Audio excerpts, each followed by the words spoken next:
নমস্কার শ্রোতা বন্ধুরা, ঋতুধারা মনোরমা সাধু ইউটিউব চ্যানেলে সকলকে স্বাগত জানাই। আশা করি সকলেই সুস্থ আছেন, আনন্দে আছেন। তাই আসুন আজ একটি নতুন গল্প শোনা যাক। আজকের গল্পের নাম লাল তারিখ। লিখেছেন প্রেমেন্দ্র মিত্র। ক্যালেন্ডারের ছুটির দিনগুলো কেন যে লাল হরফে ছাপা, এতদিনে যেন যুগল কিশোর বুঝতে পারে।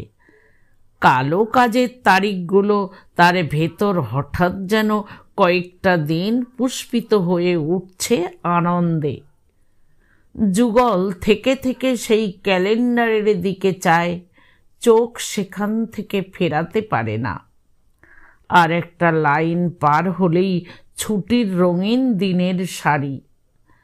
কদিন ধরে যুগলের কি খেয়াল হয়েছে, রাত্রে কাজ থেকে ফিরে তারিখগুলো কালো কালি দিয়ে কেটে রাখে। এ ছেলে মানুষেরই কোনো মানে হয় না। কলম দিয়ে কেটে কিছু দিনগুলাকে সে উড়িয়ে দিতে পারবে না। তবু এতে যেন তার সান্ত্বনা আছে এক রকমের। কুশ্রী দিনগুলোকে এমনি করে করে যেন সে বাদ দিয়ে দেয় জীবন থেকে। রঙিন তারিখগুলোর দিকে এমনি করে এগিয়ে যায়। দেয়াল ক্যালেন্ডারটা যেন ঘন কালো জঙ্গল, তারই ভেতর দিয়ে অতি কষ্টে সে পথ কেটে চলেছে। কিন্তু বেশি দূর আর নয়, আর খানিক দূর গেলেই দেখা যাবে পুষ্পিত বাগান। তারিখগুলোর ওপর যেন আনন্দের রক্তিম সূর্যোদয়ের আলো। ছুটির জন্যে তার ব্যাকুল হওয়া তো অস্বাভাবিক নয়। ছুটি সে অনেক দিন পায় না। কত দিন সে যে দেশে যায়নি, ভাবতেও তার কষ্ট হয়। প্রায় 1 বছরের বেশি হবে। যুথিকা এর মধ্যে অবশ্য ছোট ছোট অনেকগুলি চিঠি লিখেছে, ধরে ধরে কেটে কেটে বানান করে লেখা চিঠি। এদিকে যুথিকা বিশেষ মুখ চোরা নয়, কিন্তু চিঠি লেখা তাকে জব্দ করেছে। যা বলতে চায় তা ভাষায় কুলোয় না। ভাষায় যা কুলোয় তাও কুলোয় না ব্যাকরণে আর বানানে। কিন্তু ছোট এই চিঠিগুলির ভেতর কি অপরূপ একটি কুণ্ঠিত সুষমাইনা আছে। যুগল সেগুলো কোথায় কেমন করে রেখেছে যদি জানতে। আর রাখবে নাই বা কেন? যুগল নিজেও এমন কিছু মস্ত লিখিয়ে নয়। সে অফিসে বসে টরে টক্কা করতেই ওস্তাদ। চিঠি লিখতে বসলে তারও যেন গায়ে ঘাম দেয়। প্রথম চিঠি লিখবার সময় তার কি মুশকিলটা না হয়েছিল। চিঠি তো লিখবে, কিন্তু সম্বোধন করবে কি বলে? কি বলে সম্বোধন করতে হয় কে জানে। সে শুধু এইটুকু জানে, আগেকার সে বিদঘুটে সম্বোধনগুলো এখন আর কেউ লেখে না। কিন্তু এখনকার ছেলেরা কি বলে চিঠি আরম্ভ করে তাহলে? তার নিজের পড়া নভেলগুলোর সে স্মরণ নিয়েছে, কিন্তু সেখানেও সাহায্য মেলেনি। আজকালকার নভেলগুলোয় ওসব চিঠি টিঠি বড় থাকে না। সূক্ষ্ম যেসব প্রেমের কথার কারুকাজ থাকে, তাতেও তার কিছু সুবিধা হবার নয়। হতাশ হয়ে সে বিনা সম্বোধনেই চিঠি আরম্ভ করেছিল। চিঠি লিখতে বাধ্য হওয়ার জন্য তার অসন্তোষের সীমা ছিল না। বেশ তো তারা ছিল 2 বছর। চিঠি লেখবার কোনো দায় ছিল না। বউয়ের বাপের বাড়ি আর শ্বশুর বাড়ি এ পাড়ায় ও পাড়ায়। বউ বাপের বাড়ি গেলে বলবার কথা কিছু থাকলে শটান গিয়ে হাজির হলেই হলো। একটু হয়তো তাতে লজ্জা করত, কিন্তু সেটুকু কাটিয়ে ওঠা যেত বই কি। এখন কিন্তু চিঠি লেখা ছাড়া উপায় নেই।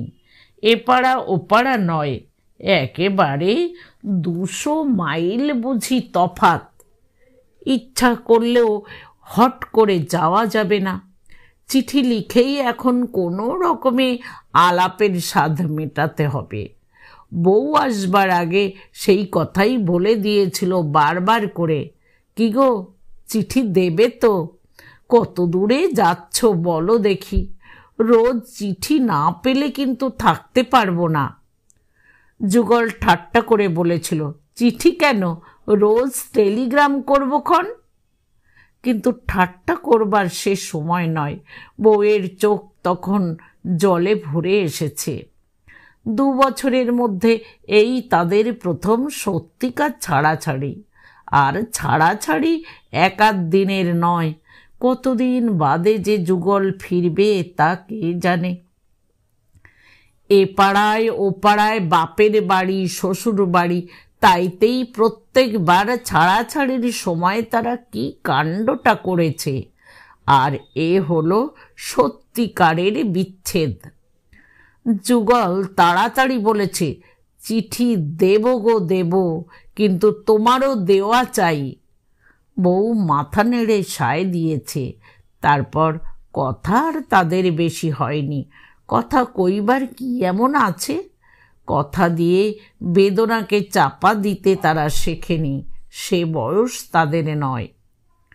যুগল চাকরির জায়গায় এসে প্রথম ডাকেই চিঠি লিখেছিল, কিন্তু সম্বোধন বাদ দিয়েই লিখেছিল। চিঠি লেখায় এত মুশকিল কে জানত? তারপর দেখতে দেখতে অনেক দিন কেটেছে। চিঠি লেখা এখন অনেকটা বোধহয় তার রপ্ত হয়ে গেছে। হ্যাঁ, সম্বোধনও এখন সে করে, কিন্তু যুথিকা এখনো হাতের আড়ষ্টতা কাটিয়ে উঠতে পারেনি। এখনো ভাঙা ভাঙা কথায় বাঁকা অক্ষরে অনেক কষ্টে সে মনোভাব প্রকাশ করে পাঠায়। মনোভাব কয়েকটি মাত্র কথায়, তুমি তাড়াতাড়ি এসো, এসে আমায় নিয়ে যাও। তোমার মন কেমন করে না? খোকাকে দেখতে ইচ্ছে করে না? সব চিঠির এই প্রধান সুর। এ মধুর চিঠি যুগল যদি আলাদা বাক্স কিনে তার ভেতরে সযত্নে জমা করে রাখে, তাহলে তাকে দোষ দেওয়া যায় না। কিন্তু কয়েকদিন আগে যুথিকার একটু কড়া চিঠি এসেছিল। নিজের মনোভাব বিশদভাবে প্রকাশ করবার চেষ্টায় অক্ষরগুলো একটু বেশি বেঁকেছে। ব্যাকরণ ও বানানের ওপর হয়েছে বেশি অত্যাচার। যুথিকা এবার যা লিখতে চেয়েছে তার মর্মার্থ এই যে, এবারে যুগল যদি না আসে, তাহলে পরে এসে আর যুথিকাকে দেখবার আশা যেন না করে। সে অবশ্য জানে যে যুগলের তাতে আজকাল কিছুই আসে যায় না, নইলে 1 বছরে সে কি সত্যি আর ছুটি নিতে পারত না? ছুটি নেই, ছুটি নেই, ওসব বাজে কথা। কোনো অফিসে আবার ছুটি থাকে না? অফিসের সাহেবদের কি নিজেদের বাড়ি ঘর বউ ছেলে নেই যে বাড়ি যাব বললে তারা ছুটি দেয় না? আসল কথা, যুগল আর আসতে চায় না। যুগল সে চিঠি পড়ে একটু হেসেছিল, তারপর সারা রাত ঘুমোতে পারেনি। যুথিকাকে পরে গিয়ে সে দেখতে পাবে না, সত্যি এই ভাবনায় তার ঘুম হয়নি এমন নয়, কিন্তু মন তার খারাপ হয়ে গিয়েছিল। যুথিকা সেখানে কেমন কষ্টে আছে তা তো সে নিজেই পারে বুঝতে। এতদিনে তার একবারও ছুটি না পাওয়া যে সত্যি আশ্চর্য ব্যাপার। ভাগ্যের যেন অহেতুক আক্রোশ আছে তার ওপর। পুজোর সময় তার ছুটি তো একরকম ঠিকই হয়ে গিয়েছিল। বাধা ছাদা করে সে তখন 1 পা একরকম বাড়িয়েই দিয়েছে। এমন সময় খবর এলো অমুক স্টেশনের সিগন্যালারের বড় অসুখ, এক্ষুনি তাকে রিলিভ করতে যেতে হবে। হেড সিগন্যালের মশাই তাকে একটু বুঝি স্নেহ করেন। তিনি বলেছিলেন, কি করবে বলো? প্রথমটা ও যন্ত্রণা সকলকেই ভোগ করতে হয়। এবার ফিরে এলে তোমার ছুটি নিশ্চিত মিলবে। যুগল বাধ্য হয়েই গিয়েছিল রিলিফ করতে। পুজোর সময় বাড়িতে থাকার যত আনন্দ সে কল্পনা করেছিল ওপরওয়ালার এক কলমের আঁচড়ে তা গিয়েছিল বাতিল হয়ে।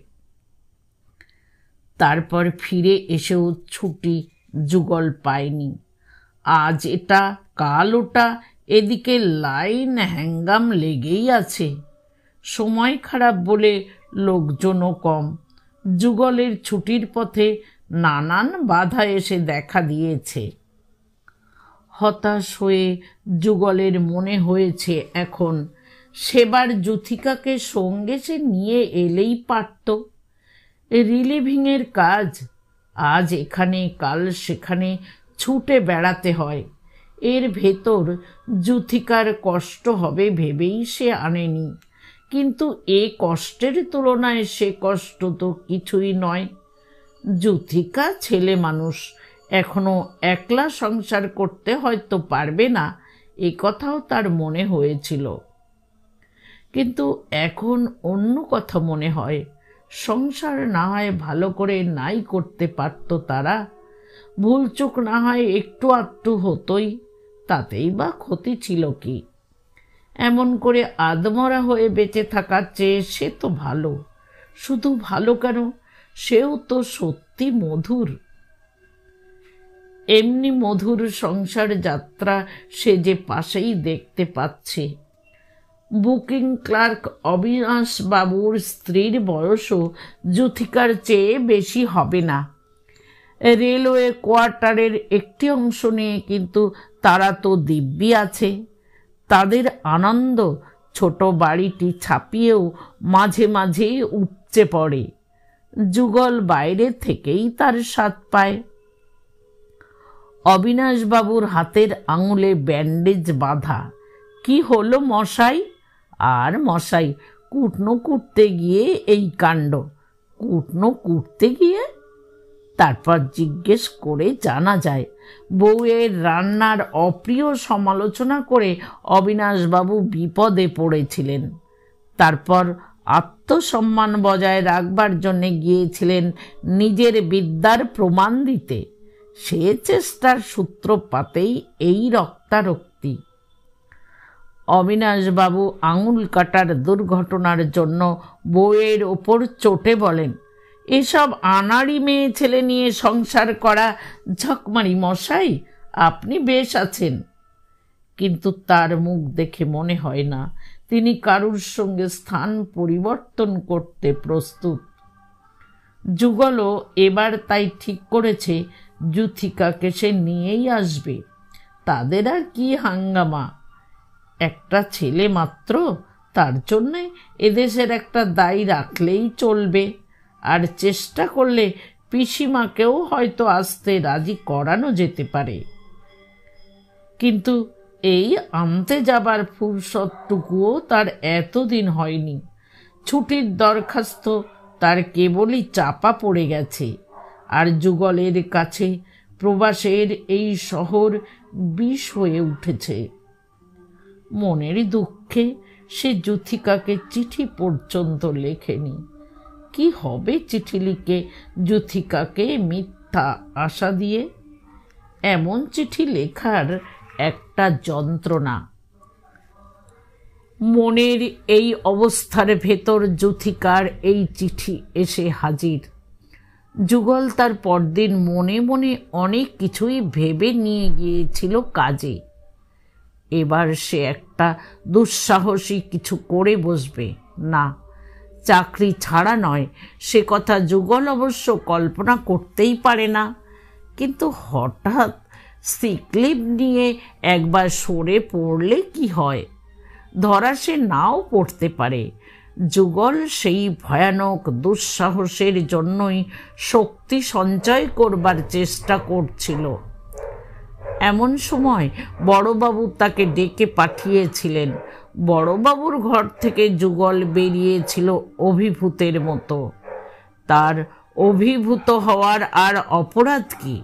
সত্যি সত্যি তার ছুটি মঞ্জুর হয়ে গেছে, এ কথা এক মুহূর্তে কি বিশ্বাস করা যায়? সেই থেকে যুগল ক্যালেন্ডারের তারিখ গুনছে।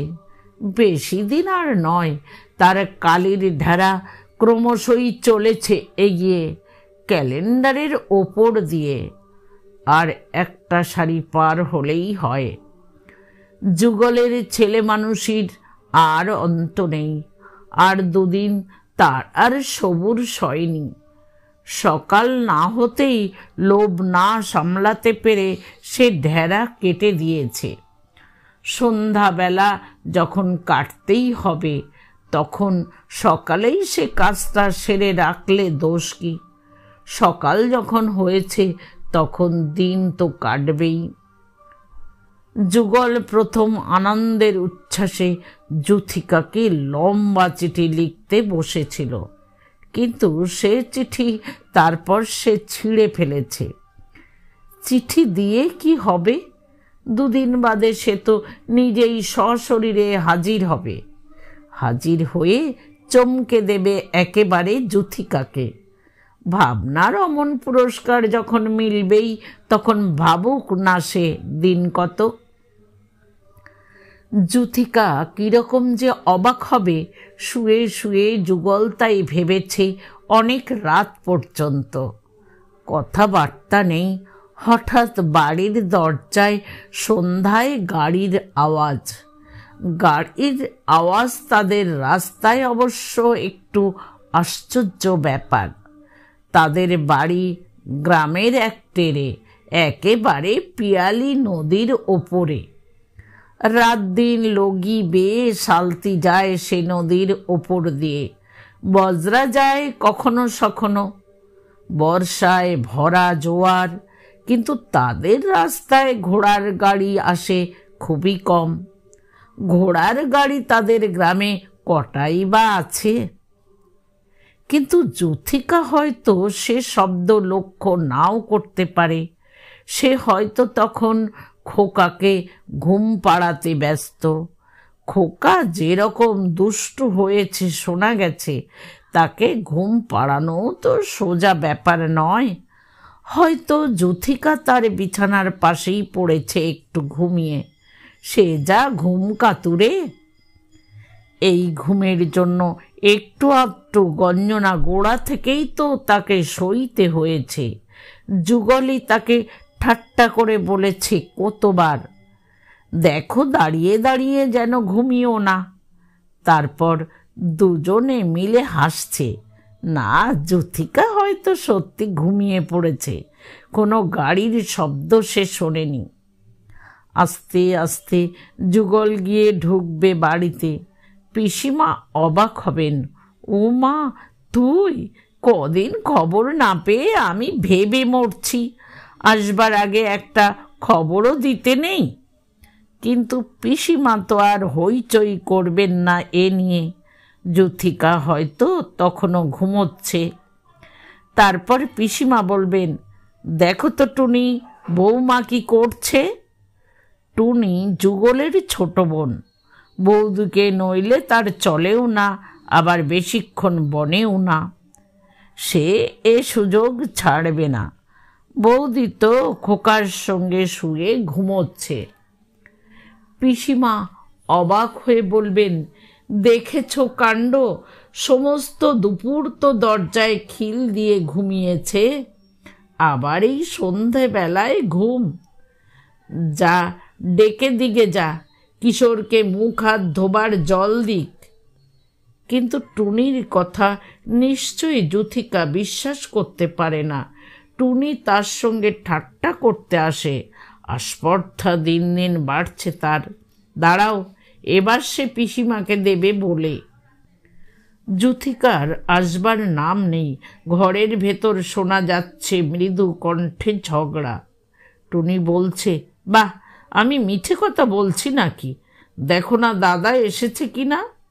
আসুকগে যাক, আমি যাব না। না, যুথিকা কিছুতেই বিশ্বাস করবে না। তারপর পিসিমা ব্যাপার বুঝে হাঁক দেবেন, কি করছো বৌমা? বেরিয়ে এসো না, কিশোরের হাত মুখ ধোবার জল দাও, চায়ের জোগাড় করো, সারা দিন ট্রেনের ধকল সয়ে এসেছে। এবার যুথিকা ধড়মড় করে উঠে বসবে নিশ্চয়। পিসিমা তো আর ঠাট্টা করতে পারেন না। যুথিকা কি অবাকই হবে। যুগলের ভাবনা ধীরে ধীরে অজ্ঞাতে মিশে গেছে তার স্বপ্নের সঙ্গে। সকালে সে নিজেই চমকে জেগে উঠেছে বিছানা থেকে। তারপর তাকিয়েছে ক্যালেন্ডারের দিকে, আর একটা কালো তারিখ সে পার হয়ে এলো। আর কটাই বা বাকি, কটা মাত্র কালো দিনের ব্যবধান। সেই ব্যবধানের ভেতর দিয়েই যুগল যেন ছুটির দিনের রাঙা সূর্যোদয় দেখতে পায়। সূর্য উঠছে তাদের পিয়ালি নদীর ওপারে কলা বাগানের মাথার ওপর দিয়ে।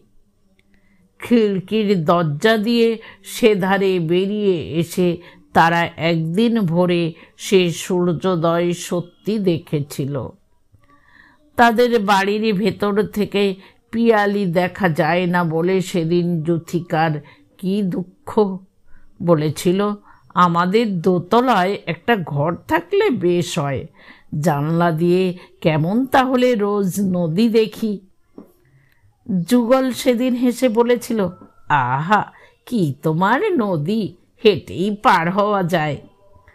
যুথিকা বলেছিল, তা হোক, আমার এই বেশ ভালো লাগে, দোতলায় একটা ঘর করো না বাপু। তখনও যুগল চাকরি পায়নি, তাই শেষ পর্যন্ত সে উৎসাহ ভরে সায় দিয়েছিল এ প্রস্তাবে। দোতলায় একটা ঘর তারা নিশ্চয়ই তুলবে। দোতলায় ঘর হলে আরও কত সুবিধা। তারা তাহলে একেবারে নিরিবিলি হয়। লজ্জায় এত রাত দিন আড়ষ্ট হবার তাহলে দরকার থাকে না। সে দোতলার ঘর আর উঠবে না ভেবে যুগলের এখন যেন একটু দুঃখ হয়। দোতলার ঘরে আর তার সত্যি দরকার নেই। বিদেশেই তাকে হয়তো চাকরি করতে হবে সারা জীবন।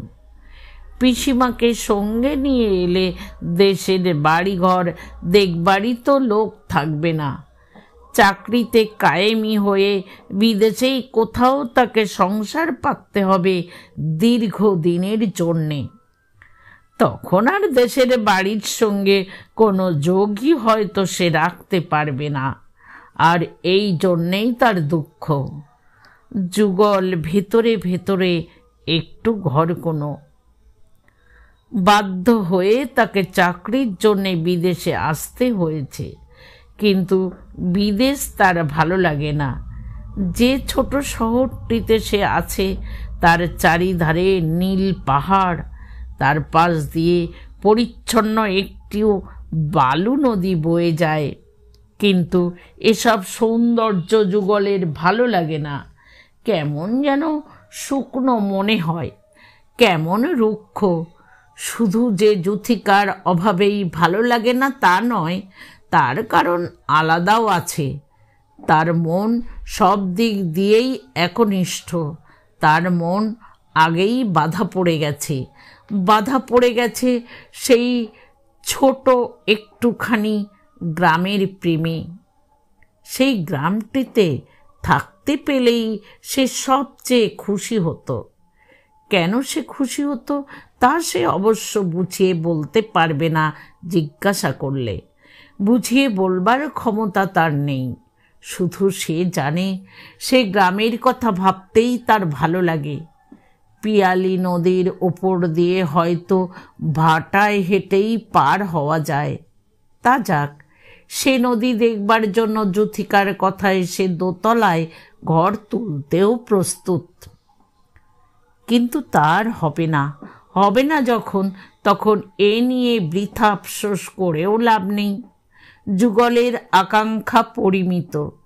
পৃথিবীতে সব আশা পূর্ণ হয় না, এ কথা সে জানে। আপাতত যুথিকাকে তো সে নিয়ে আসতে পারবে, কদিন তো গায়ে গিয়ে থাকবে, তাহলেই সে খুশি। রাত্রে গিয়ে যুথিকাকে অবশ্য সব কথা বলতে হবে একটু ভয় দেখিয়ে, ঘোরালো করে। পরশুই আবার যেতে হচ্ছে, ধকলটা খুব বেশিই হবে। যুথিকা নিশ্চয়ই অবাক হয়ে ভীত স্বরে জিজ্ঞাসা করবে, পরশু যাবে? তার মানে আর ছুটি নেই। এবার যুথিকা চুপ করে যাবে। হয়তো খানিক বাদে ধরা গলায় বলবে, তাহলে আসবার কি দরকার ছিল? নাই অনুগ্রহ করতে এটুকু। বাহ, এ কি আমার হাতে? আমার উপর রাগ করছো কেন? রেল কোম্পানির বড় কর্তার সঙ্গে ঝগড়া করে এসো না তার চেয়ে। আমার দায়ে পড়েছে বলে যুথিকা হয়তো মুখ ভার করে পেছনে ফিরবে। তারপর কিন্তু আর নয়, আর একটু বাদেই নইলে হয়তো শোনা যাবে যুথিকার কান্নার ফোঁপানি। তার আগেই বলতে হবে, কেন পরশু হলে তোমার অসুবিধা কি? আমার আবার কি অসুবিধে? আমি চিরদিন এখানে যেমন পড়ে আছি তেমনি পড়ে থাকব। আমার জন্য কার কি মাথা ব্যথা? বাহ, পড়ে থাকবে মানে তুমি যাবে না তাহলে? যুথিকা এবার নিশ্চয়ই অবাক হয়ে মুখ ফিরিয়ে বলবে, কোথায় যাব? তারপর মুখের হাসিটুকু দেখতে পেয়ে হয়তো বলবে, যাও, আমার সঙ্গে ঠাট্টা হচ্ছে? না গো, সত্যি ঠাট্টা নয়। আমি তোমাদের নিয়ে যেতে এসেছি, তা শোনোনি? কার কাছে আবার শুনবো? না, তুমি ঠাট্টা করছো। যুথিকার মুখ কিন্তু এরই মধ্যে উজ্জ্বল হয়ে উঠেছে। সত্যি বলো না গো, কেন আমার সঙ্গে এমন করছো? সত্যি আমাদের নিয়ে যাবে? হ্যাঁ গো হ্যাঁ, নইলে আবার 1 বছর ধরে এমনি করে থাকবো নাকি? যুথিকার মুখের সে আনন্দ কল্পনায় যেন যুগল স্পষ্ট দেখতে পায়। ক্যালেন্ডারের লাল তারিখগুলোই যেন সেই আনন্দের আভা লেগেছে। দিন আর বেশি বাকি নেই। যুগল ক্রমশই অস্থির হয়ে উঠছে। তার ভয় হয় আরবারের মতো শেষ মুহূর্তে সব ভেস্তে না যায়। কিন্তু না, তা যাবে না বোধ হয়। কদিন ধরে তার নাইট ডিউটির পালা পড়েছে। বড় বাবু পর্যন্ত একদিন ঠাট্টা করে বলেছেন, কি হে, রাত জাগা অভ্যেস করছো নাকি? তারপর সত্যি একদিন রঙিন সূর্যোদয় হলো, পূর্ব দিগন্তে না হোক ক্যালেন্ডারের পাতায়। দিনটা সকাল থেকে একটু মেঘলা করে আছে, তা হোক, এ মেঘ কিছু দূর গেলেই কেটে যাবে। সকালেই একটা ট্রেন আছে। নাইট ডিউটি থেকে ফিরে যুগল আর অপেক্ষা না করে তাইতেই রওনা হয়ে পড়ল। শরীরটা বুঝি কেমন একটু ম্যাজ করছে, মাথাটা কেমন একটু ভার। কদিনের রাত্রির জাগরণটা এবার বুঝি তেমনি সয়নি। কিন্তু যাই হোক, হে আর কতক্ষণ, ট্রেনে যেতে যেতেই তার এভাব কেটে যাবে, যুগল জানে। সবাই বলেছিল নাইট ডিউটির পরের দিনটাই বিশ্রাম করে একেবারে সন্ধ্যার গাড়িতে যেতে, কিন্তু তাহলে একটা বেলা একেবারে নষ্ট হয়ে যায়। না, যুগলের এখন কৃপণতার আর শেষ নেই। একটা মুহূর্ত সে হারাতে রাজি নয়। যুথিকা আর তার সেই ছোট্ট বাড়িটির জন্য যতখানি সম্ভব সময় সে সঞ্চয় করে নিয়ে যেতে চায়।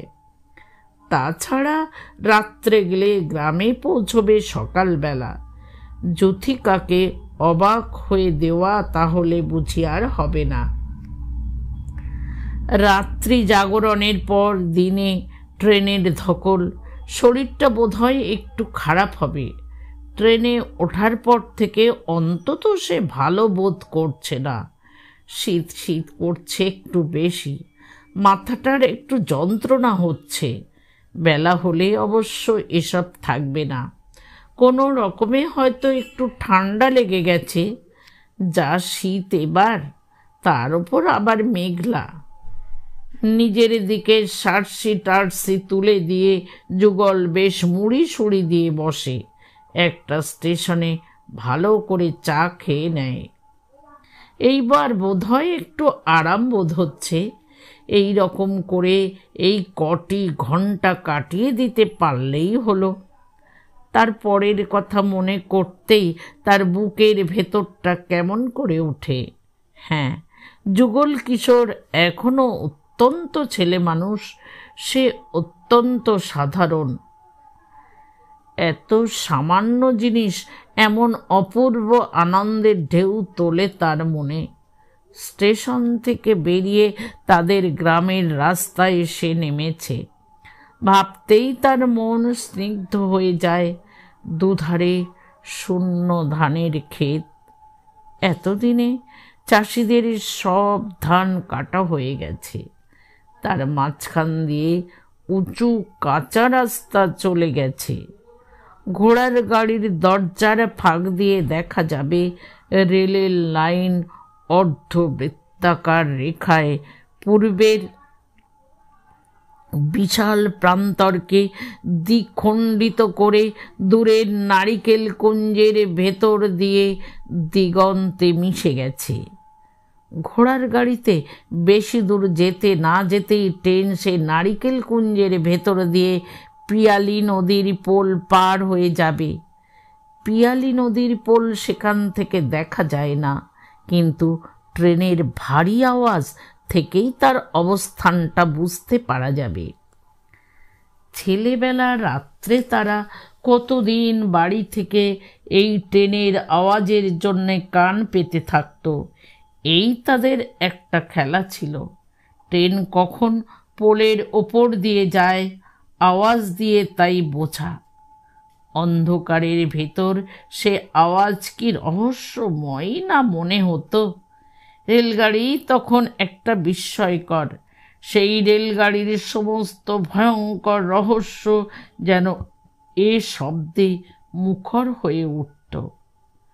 যুগলের সত্যি এই সামান্য সব কথা ভেবেই আনন্দে বুকের ভেতর কেমন করতে থাকে। সে যেন অস্পষ্ট দেখতে পায় ঘোড়ার গাড়ি চলছে কাঁচা রাস্তায় মন্থর গতিতে, হেলতে দুলতে অদ্ভুত আওয়াজ করে। রাস্তার ধারে ছোট ছোট খেজুর আর বাবলা গাছ সন্ধ্যার আসন্ন অন্ধকারে ক্রমশ সব আবছা হয়ে আসছে।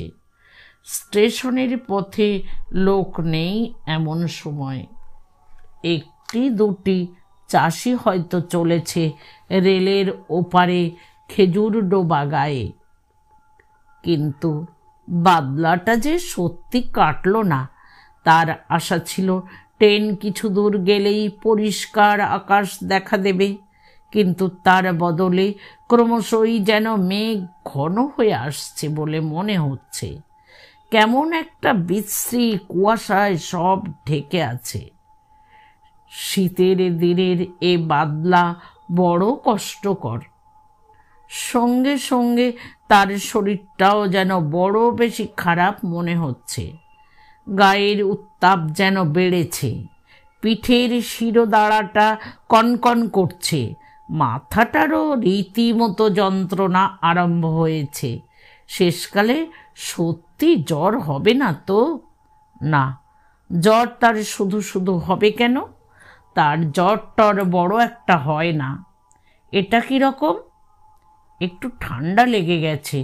সমস্ত দিন ট্রেনে উপসে কাটলেই সেরে যাবে, কিন্তু তা সারে না।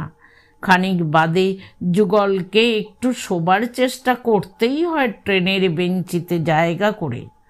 মাথাটা তার যেন ছিঁড়ে যাচ্ছে। আর এত শীতই বা করে কেন? না, এ শুধু এই অকাল বাদলের জন্যে। শীতকালে এমন বাদলা কেন রে বাপু? এ তো রীতিমতো বৃষ্টি পড়তে শুরু করেছে। বৃষ্টি তেমনি পড়তে থাকে। সমস্ত ভারতবর্ষের আকাশ জুড়ে বুঝি বৃষ্টি নেমেছে। ট্রেন তাকে কোথায় ছাড়িয়ে যাবে? যুগলের শরীর আরও খারাপ হতে থাকে। জ্বর যে সত্যি এবার হয়েছে এ কথা আর স্বীকার না করে পারা যায় না। গাটা তো যেন পুড়ে যাচ্ছে। যুগলদের স্টেশনে ট্রেন যখন এসে পৌঁছল তখন সন্ধ্যা না হতেই চারিদিক অন্ধকার হয়ে এসেছে বৃষ্টি বাদলে। স্টেশনে কুলিটুলি নেই। কোনো রকমে গায়ের কাপড়টা মুড়ি দিয়ে যুগলকে সেই বৃষ্টির ভেতর নিজেকেই ট্রাঙ্ক আর সুটকেসটা টেনে নামাতে হয়।